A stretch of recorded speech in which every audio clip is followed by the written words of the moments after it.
This video is sponsored by Card Kingdom. If you click on the link in the description below, it'll take you to their store and they'll know I sent you there.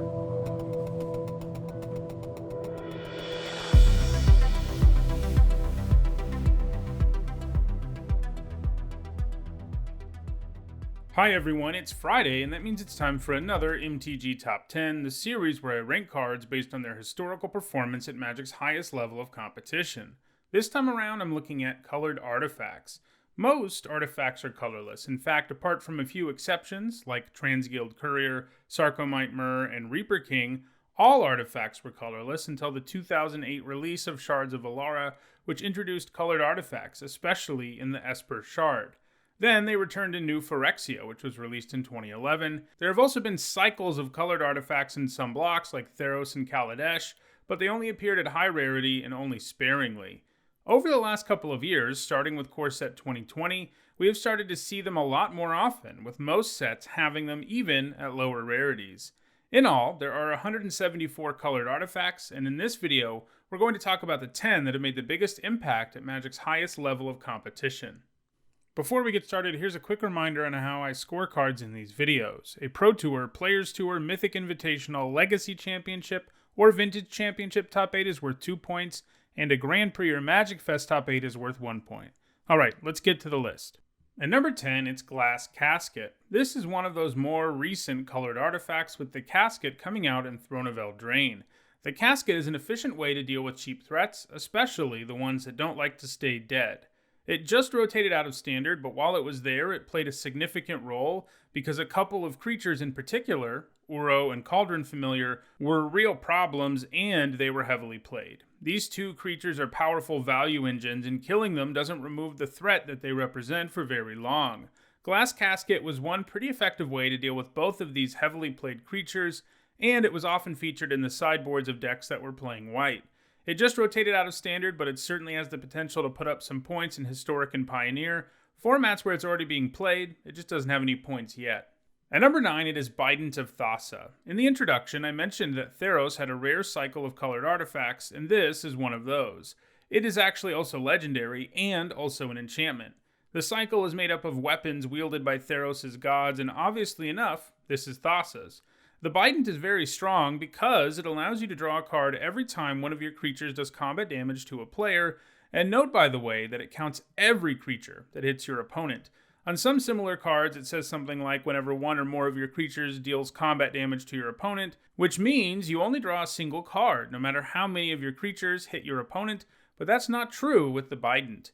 It also has an activated ability that combines well with the static ability, since it can force opposing creatures to attack you, opening up your opponent to take several hits, while you draw several cards. The Bident tends to really snowball, because as you draw more cards, you draw more creatures, and they draw you even more cards, so it doesn't take long for your opponent to be completely overwhelmed. This can be especially powerful against control opponents, because they can't usually handle the opposing player drawing as many cards as they are. The Bident was pretty much only played in one deck while it was in Standard, Devotion to Blue, which was basically a mono-blue aggro deck with lots of cheap evasive creatures, exactly what you want to be doing to take advantage of the Bident. At number 8, it is Vertebral Gearhulk, which is part of a cycle of mythic rare colored artifacts from Kaladesh, all of which are Gearhulks that have a color-appropriate keyword and do something powerful when they enter the battlefield. This Gearhulk comes down and puts +1/+1 counters all over the place. Even if he's the only creature in play, the worst you're going to do is a 5-mana 8/8 with Trample. But the fact that he can come down and put those counters on other creatures that are already in play, immediately changing the board state even if they kill him, is what really made him good while he was in Standard. This was further augmented by the fact that there was a +1/+1 counter-centric deck in the format, loaded up with payoffs for them, most notably Winding Constrictor. It has never put up any points since rotating out of Standard, and it seems unlikely to. Even though it is an artifact that does stuff with counters, it's probably a little too clunky for a deck like Modern Hardened Scales. At number 7, it's Birthing Pod. This colored artifact involves Phyrexian mana, so you can actually play it without paying any colored mana, but it is still technically a colored artifact. Birthing Pod was strong enough to spawn its own decks in both Standard and Modern. The basic game plan of those decks was that they were creature-heavy decks that could win with an aggressive start, but they also ran the pod because it gave them a powerful way to tutor up cards that were particularly effective on a given board state. The deck loved to use creatures who left value behind no matter what, like Geist Honored Monk, and then cash in the Monk for a more powerful creature. Additionally, and most importantly, the pod could also allow the deck to assemble a combo kill in Modern. The combo generally involved Melira, a sacrifice outlet like Viscera Seer, and a creature with Undying like Kitchen Finks or Murderous Redcap.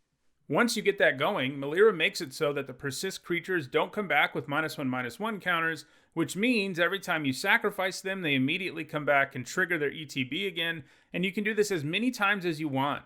Normally, a 3-card combo like that would be kind of hard to assemble, but Birthing Pod made it super easy, and ultimately, the pod really took over Modern and got banned out of the format as a result. At number 6, it is Master of Ethereum. The Master is from Shards of Alara, which was the first set to really heavily feature colored artifacts. Master of Ethereum really loves artifacts. It has power and toughness both equal to the number of them you control, and, for good measure, it's also an artifact creature lord. Obviously enough, that makes it pretty attractive in an artifact-heavy deck. It did not gain any points in block or standard. There just weren't enough artifact decks around that wanted it, but has been played in several other formats with larger card pools. In both Extended and Modern, it has been featured in Affinity decks, artifact-based aggro decks, which is exactly the place Master of Ethereum wants to be. At number 5, it is Whip of Erebos, which is part of the same cycle of colored artifact god weapons as Bident of Thassa. The Whip gives your whole board lifelink, which is nice, though certainly not an effect you're really excited about on a 4-mana enchantment. The Whip's real power comes from its ability to reanimate creatures, and while it can only do it for a single turn, there were enough creatures in Standard who the Whip could really take advantage of, even if you had them only for a single turn. Chief among these were Hornet Queen and Grey Merchant of Asphodel.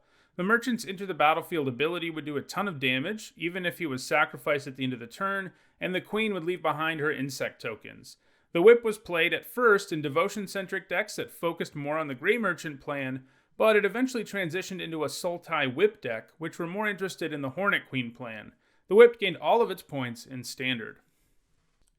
At number 4, it is Vault Scourge. Like Birthing Pod, Vault Scourge is technically a colored artifact, but it costs Phyrexian mana, so you don't actually have to pay colored mana for it. That also means that it amounts to being a 1/1 artifact creature with flying and lifelink, which is a pretty darn good deal, especially in a deck that can take advantage of all three of those things, which is generally what artifact-based aggro decks do. Vault Scourge has been the most impressive in Modern Affinity decks, where it has been played alongside Arcbound Ravager and Cranial Plating, both of which are cards that can make the Scourge hit a heck of a lot harder, which, because of lifelink, also means you're gaining a ton of life and making it impossible for an opponent to ever win a race against you. The Scourge doesn't have any points since 2019 though, as Affinity decks in Modern have moved more towards being focused on +1/+1 counters. At number 3, it's Phyrexian Metamorph, another Phyrexian mana colored artifact. Clones tend to be pretty nice cards, since they will always be the best creature on the battlefield. Phyrexian Metamorph adds some extra utility though, because it can also copy artifacts, plus the whole Phyrexian mana thing makes it so literally any deck can play it. The Metamorph has seen play in just about every format it's been legal in. In Standard and Modern, it was pretty nice in the Birthing Pod decks that I talked about earlier in this video, as sometimes tutoring up a clone of your best creature or your opponent's best creature is your best move. It also saw play in a pretty wide variety of other Standard decks, especially Delver and Aggro. In Legacy, it's been played in Eldrazi Aggro and Painter combo decks, and in Vintage, it's played in the artifact-focused Ravager Shops deck. At number 2, it is Torrential Gearhulk, which is the second Gearhulk to make the list. Torrential Gearhulk is basically the world's biggest Snapcaster mage. It's a blue creature with flash that lets you play an instant from your graveyard without paying its mana cost.